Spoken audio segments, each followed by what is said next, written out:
that was a hybrid. Now, the house didn't just look like some old adobe house outside of Tucson.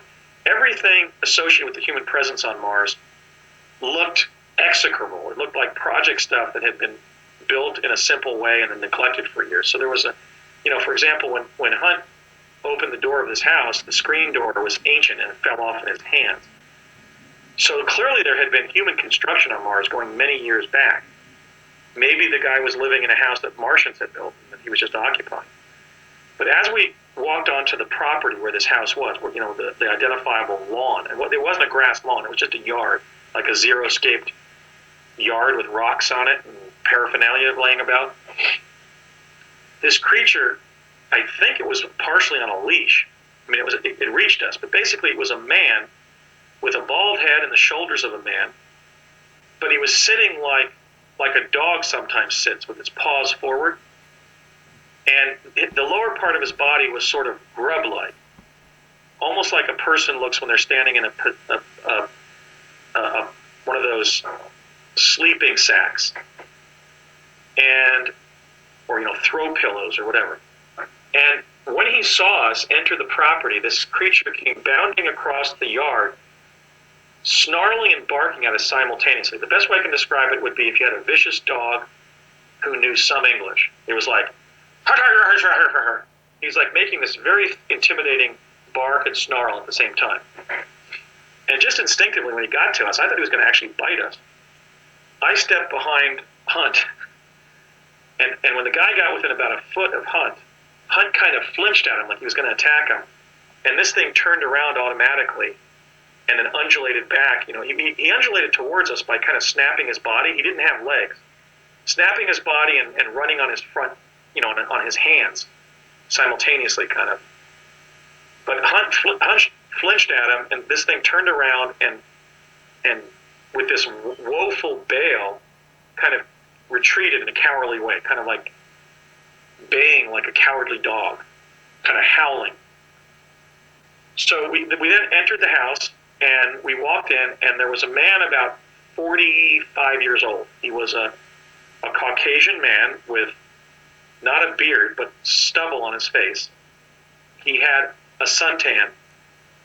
He was wearing grimy clothes, and he was almost at the point of total insanity. He was one of the Mars colonists who had been there for months.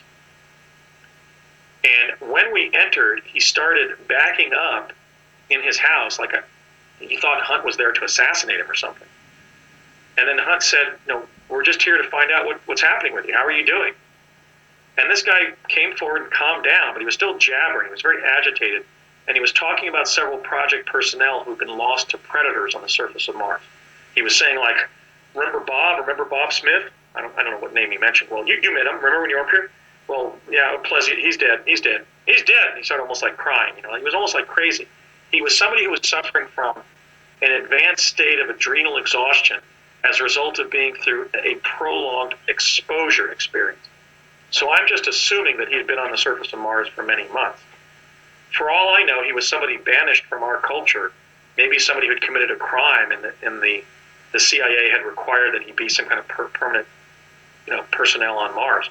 But this man was not happy. He was just, he was holding on to his sanity by a very thin thread. But you have to admire him because he was living on a foreign planet, another planet, and he was able to communicate what had gone on. But he was very, very agitated. And so Hunt just kind of listened to him, and then he said, well, this is Andy. I'm taking him up here. He's been up here once before, but I'm going to show him around a bit. And the guy actually shook my hand. So anyway, he was somewhat of a pudgy white guy. He had a little bit of a pot belly. I mean, he wasn't in great shape. He was slightly overweight. And as I said, very tanned. He had a 3 or 4 day growth of beard. Didn't look like he had shaved very often. But he was very, very exhausted emotionally by the circumstance that he found himself in. So we then left his house.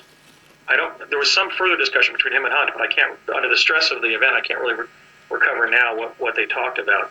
But he did mention who I was and that he was going to be showing me around here on my second trip to Mars. And we just walked around, and I got a sense of the rocks on Mars. There are some very beautiful dark turquoise rocks. The soils run from ochre through rust red to drab green to blood red. There were certain life forms that were non-predators, just like the creature on the guy's yard that sort of attacked us, that he was pointing out, and I'd say, are they dangerous? He would say no.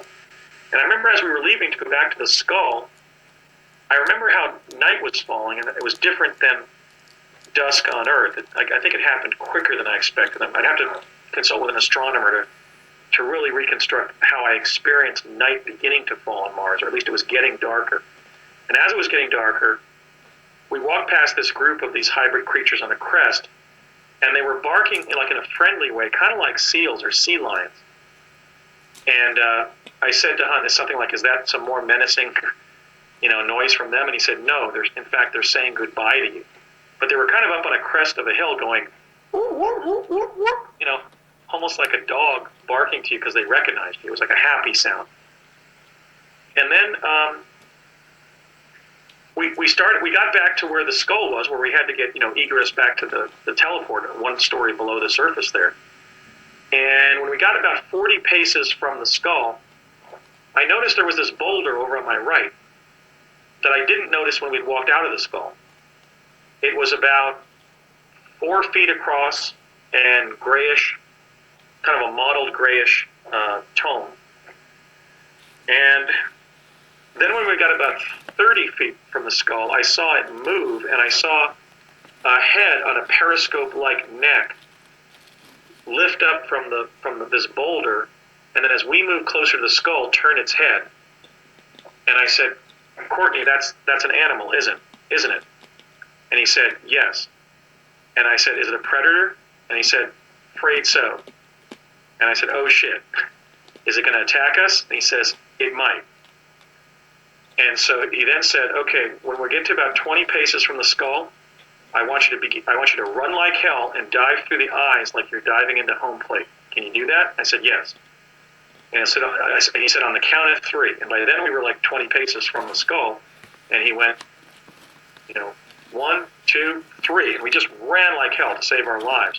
And as we were diving through the eye sockets of the skull, this creature closed on me, and actually I heard it kind of groan as it smacked its neck and apparently its face against the eye socket of the skull. Now, when I remember my training, that is to say, the little bit of information that Hunt shared with me, both before and after I went up, one of the things that he described is that